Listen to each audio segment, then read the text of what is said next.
Helo, shwmai, a croeso i'r dynfa, Asedion cymunedol.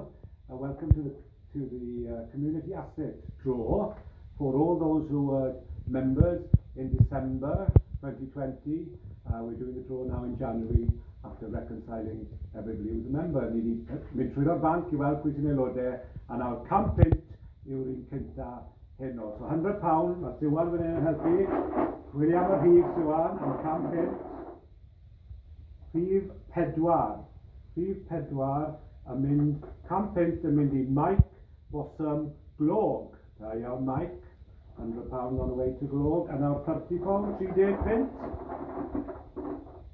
16, number 16 yn mynd I Iwan Evans Hermon.